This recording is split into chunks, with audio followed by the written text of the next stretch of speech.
বড় থানা এফআইআর গ্রহণ করেনি এবং একজন আক্রান্ত মহিলা এয়ারপোর্ট থানায় ১ মাস আগে লিখিত অভিযোগ করেছিলেন এবং লিখিত অভিযোগে ধর্তব্যযোগ্য অপরাধ, যাকে বলে কগনাইজেবল অফেন্স, এটা ডিসক্লোজ করেছিল। স্বাভাবিকভাবে যখন কগনাইজেবল অফেন্স ডিসক্লোজ করে থানার দায়িত্ব এফআইআর গ্রহণ করা। থানা তো এফআইআর গ্রহণ করেনি, বিপরীতে মহিলাকে থানায় ডেকে এনে হেনস্থা করা হয়েছে, আটক রাখা হয়েছে, ধমক দেওয়া হয়েছে, এফআইআর উইথড্র করতে হবে।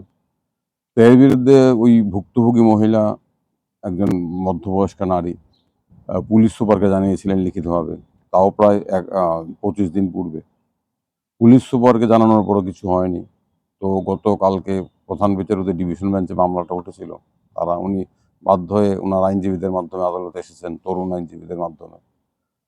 তো আদালতে মামলাটা কালকে ওঠার পর নোটিশ জারি করার পর আজকে আদালতকে জানানো হয়েছে যে এফআইআর গ্রহণ করা হয়েছে গতকালকে বোধহয়। এবং এটাও নাকি পুলিশের বক্তব্য, পশ্চিম ত্রিপুরা পুলিশ সুপার নাকি দিন ২৫ দিন পূর্বে বোধহয় খুব সম্ভবত আপনার ওসি, এয়ারপোর্ট থানার ওসিকে নির্দেশ দিয়েছিল এফআইআর গ্রহণ করার জন্য। তারপর নাকি এয়ারপোর্ট থানার ওসি এফআইআর গ্রহণ করেনি। সেই কারণে আজকে আদালতকে অবহিত করা হয়েছে যে ওসিকে সাসপেন্ড করা হয়েছে। এখন ভদ্রমহিলার আরও বক্তব্য, তাই ওনার আইনজীবীর মাধ্যমে আমিও ছিলাম ওদের সাথে, তরুণ আইনজীবীদের সাথে, যে তাকে গতকালকে ভয়ভীতি দেখানো হয়েছে।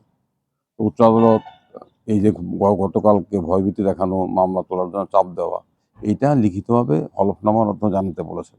সেটা আজকে জমা দেওয়া হয়েছে এবং উচ্চ আদালত পুলিশকে নির্দেশ দিয়েছেন ভদ্রমহিলাকে নিরাপত্তা দেওয়ার জন্য এবং আগামীকাল মামলাটা আবার উঠবে।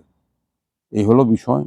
এখন যেটা প্রশ্ন, উচ্চ আদালত জানতে চেয়েছেন যে এয়ারপোর্ট এই থানাটা কোথায়। তখন আইনজীবীরা বলল, তরুণ আইনজীবী ওরা জানালো যে থানাটা এয়ারপোর্ট থানা এখান থেকে ২ কিলোমিটার ২.৫ কিলোমিটার দূরে।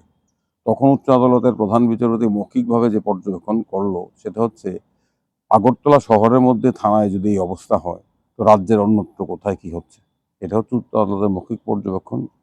আর আমরা জানি যে পূর্ব আগরতলায় থানায় এফআইআর নেওয়া হয়নি, একজন যুবককে থানায় ডেকে এনে যৌন নির্যাতন করা হয়েছিল। পরবর্তী সময় উচ্চ আদালতে মামলা হওয়ার পর এখন সবাইকে সাসপেন্ড করা হয়েছে, গ্রেপ্তার করা হয়েছে। একই ঘটনা এয়ারপোর্ট থানা ক্ষেত্রে ঘটেছে। এই ধরনের ঘটনা একদম নতুন নয়, কোনো বিচ্ছিন্ন ঘটনা নয়, এটা সর্বত্রই কম বেশি হচ্ছে। এটাই একটা প্যাটার্ন হয়ে দাঁড়িয়েছে। থানা কোথাও এফআইআর নেয় না। এফআইআর নেওয়ার ক্ষেত্রে থানার দারোগাবাবুরা কিংবা বড়োবাবু নিজেদের বিচার বিবেচনা কিংবা আইনের নির্দেশ অনুযায়ী চলেন না।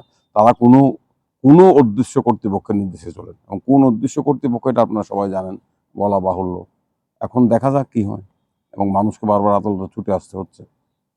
স্যার, এই যিনি করেছেন আরো, ওনার নামটা কি? মহিলার নাম?